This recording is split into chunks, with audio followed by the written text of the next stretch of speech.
Question number 10 में कह रहा है 11 sorry find the Cartesian vector equation of the line passing through 1, 2, -4। ये इससे पास हो रहा है 1, 2, -4 से। Required equation of line, required equation of line x - x1, x1 कितना है 1, y - y1 कितना है 2, z - z1 कितना है -4 अपॉन a b और c। क्योंकि हमें x1 पता था, y1 पता था, z1 पता था, x1 y1 z1 की जगह रख दिया। It is perpendicular to x - 2/3 y + 9/-16 z - 10/7। ये वाली जो लाइन है इस लाइन पे क्या है परपेंडिकुलर है, तो क्या कंडीशन होगी a1 a2 plus b1 b2 plus c1 c2 equals to कितना जाएगा 0। इक्वेशन नंबर क्या गई 1। Required equation of line, required कौन सी है ये वाली, required equation of line is also perpendicular to, दूसरी लाइन पे परपेंडिकुलर है। उसकी इक्वेशन है x - 15/3 y + 29/8। चलो x - 8 है ऊपर वाली इक्वेशन में, x -8 माइनस सिंपल दूसरे से पड़ेगा नहीं, और z - 5/-5 क्या आएगी इक्वेशन बताओ।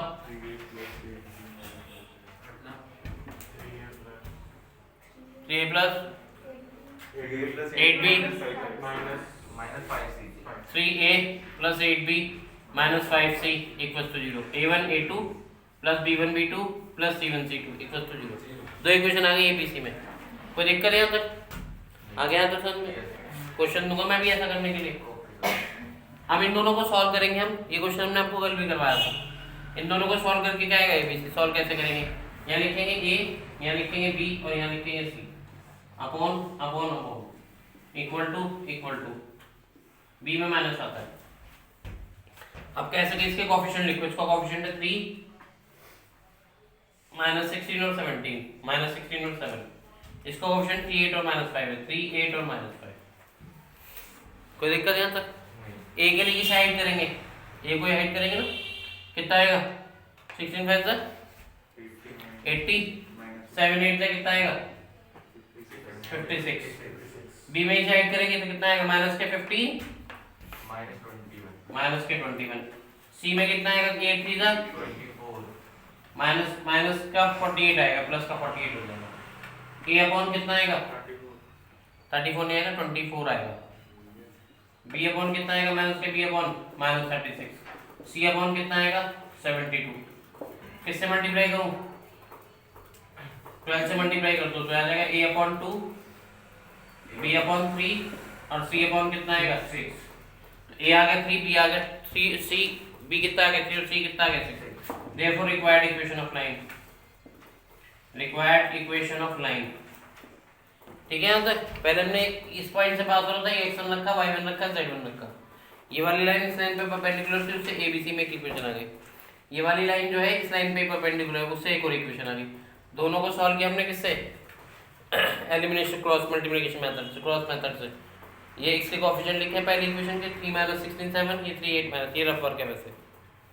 उससे हमारे पास ABC आ गया। तो रिक्वायर्ड इक्वेशन ऑफ लाइन आ गई x - 1/a। a कितना है equation of line x - 1/a। a कितना है 2। y - 2/b b कितना है 3। z - +4/c कितना है 6।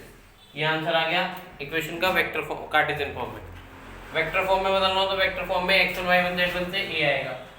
r vector equals to vector a I + 2j minus का 4k प्लस लैम्डा।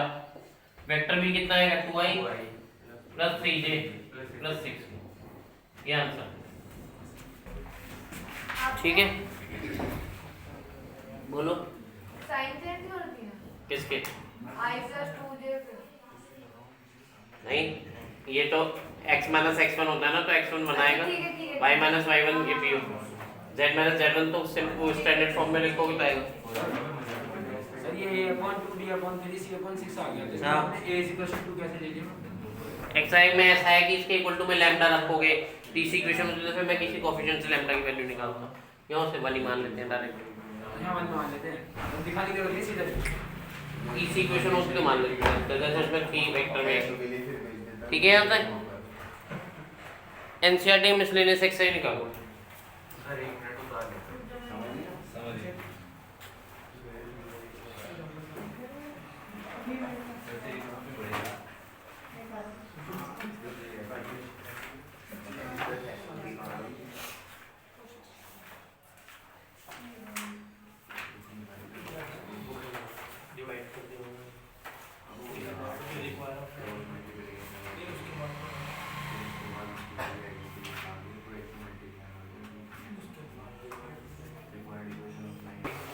इसके बाद आपको मिसलेनियस एक्सरसाइज को क्वेश्चन नंबर 20 अपने आप करना है।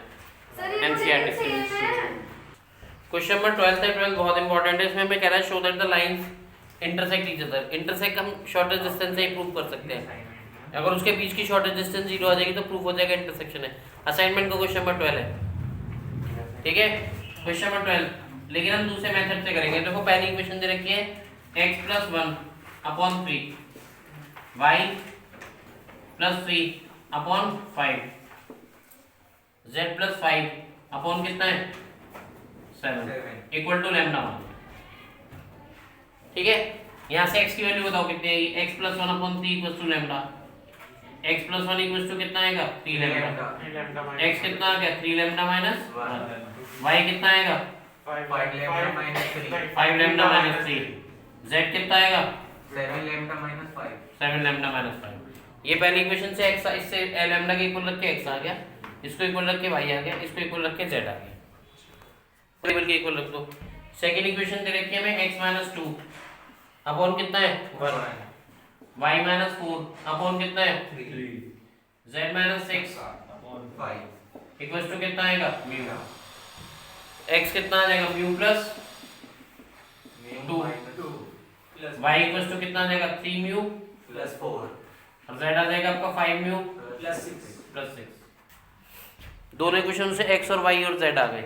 अब इसके x को इसके x के इक्वल रख दो, 3 lambda minus 1 equals to mu plus 2, 3 lambda minus के mu equals to 3, equation number आ गई फर्स्ट। इसके y को इसके y के equal 5 lambda minus 3 equals to 3 mu plus 4, तो आ गया 5 लैम्डा माइनस के 3 म्यू इक्वल्स टू कितना आ गया 7। इसको इसके इक्वल 7 लैम्डा माइनस के 5 इक्वल्स टू 5 म्यू प्लस 6, तो आ गया 7 लैम्डा माइनस के 5 म्यू इक्वल्स टू कितना आ गया 11। क्वेश्चन नंबर क्या आ गई थर्ड। बोलो यहाँ तो कोई दिक्कत नहीं। पहले मैंने इसको x के इक्वल रखा, लैम्डा के इक्वल, उससे x y z आ गए। फिर दूसरी इक्वेशन में म्यू के इक्वल रखा, उससे x y z आ गए। x को x के इक्वल रखा, y को y के इक्वल, z को z के इक्वल, तीन इक्वेशन आ गई लैम्डा और म्यू में, ठीक है। यहाँ तक अब पहली इक्वेशन और दूसरी इक्वेशन को सॉल्व करूंगा। कौन से मेथड से सॉल्व करूँ? एलिमिनेशन से। करो जरा सॉल्व। अब पहली और दूसरी इक्वेशन को सॉल्व करके हम लैम्डा और म्यू निकालेंगे।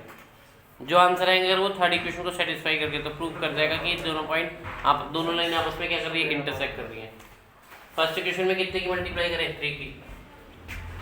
म्यू माइनस 3/2 आ रहा है माइनस सेकंड तो आ जाएगा 9 लैम्डा माइनस के 3 mu equals to 9, 5 lambda minus के 3 mu 7 minus plus minus 4 lambda equals to 2, lambda आ गया 1/2, लैम्डा की वैल्यू पुट कर दो 3/2 माइनस के म्यू इक्वल्स टू 3, तो आ जाएगा 3/2 माइनस के 3 इक्वल्स टू म्यू, म्यू तो -1/2 म्यू आ जाएगा आपका माइनस का 3/2, हाँ लैम्डा आया आपका 1/2 और म्यू आया माइनस का 3/2। इस इक्वेशन को सॉल्व किया पहली और दूसरी को, फर्स्ट और सेकंड को सॉल्व करके आपके पास लैम्डा और म्यू आ गए। वो थर्ड इक्वेशन में पुट कर दो, पुट इन इक्वेशन थर्ड, क्या आ जाएगा आपका 7 इंटू लैम्डा, लैम्डा कितना है 1/2 माइनस का 5 इंटू म्यू कितना है माइनस का 3/2 इक्वल टू अगर 11 आ गया कितना आ गया 7/2 प्लस के 5 से 15/2 11 22/2 इक्वल्स टू 11 11 इक्वल्स टू 11 तो इसका मतलब ये दोनों लाइन आपस में क्या कर रही है, इंटरसेक्ट कर रही है।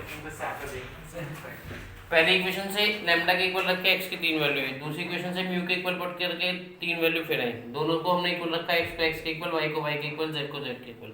लैम्डा और म्यू में 3 इक्वेशन आ गई। फिर लैम्डा और म्यू की इक्वेशन को हमने सॉल्व किया, सॉल्व करने पर लैम्डा आ गया 1/2, म्यू आ गया आपका कितना -3/2। वो थर्ड इक्वेशन पुट कर दिया, अगर सेटिस्फाई कर गया तो इसका मतलब आपस में लाइंस इंटरसेक्ट कर रही हैं। अब इंटरसेक्शन पॉइंट कैसे निकालेंगे, या तो आप लैम्डा की वैल्यू जो है यहाँ पुट कर दो तो इंटरसेक्शन पॉइंट आ जाएंगे, अगर म्यू की वैल्यू पुट करोगे तो भी इंटरसेक्शन पॉइंट आएंगे और सेम आएंगे। जैसे मैं यहाँ पे x वैल्यू पुट कर रहा हूँ, लैम्डा की पुट कर रहा हूँ, x वैल्यू मैंने लैम्डा कितनी पुट करी 1/2 1/2 तो 3 × 1/2 -1 कितना आएगा, 3/2 माइनस के 1 कितना आ गया 1/2। y कितना आएगा 5 × 1/2 माइनस के 3, 5/2 माइनस के 3 माइनस के 1/2।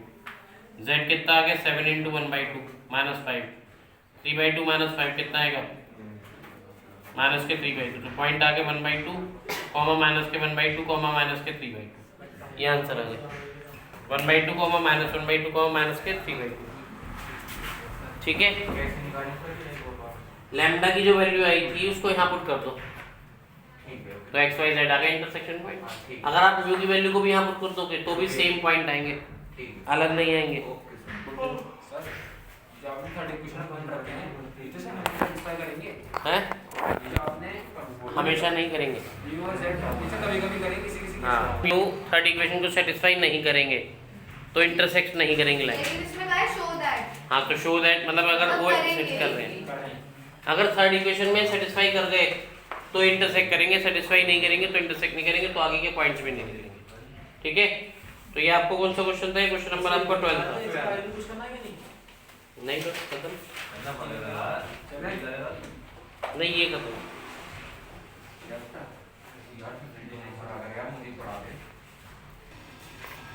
इस क्वेश्चन के जैसा मैं एक क्वेश्चन आपको दे रहा हूँ सिलेक्ट करके, वो आपको खुद करना है। ये क्वेश्चन आपको खुद करना है, हमें शो करना है कि दोनों लाइन आपस में इंटरसेक्ट कर रही हैं, इसके इंटरसेक्शन पॉइंट भी निकालने हैं। तो शो हो जाएगा और इंटरसेक्शन पॉइंट आएगा इसमें 0,4,0 ये इसका आंसर है। ना हो तो मुझे आप व्हाट्सएप पे सेंड कर देना, ठीक है। ये वाली बुक परचेज कर लो।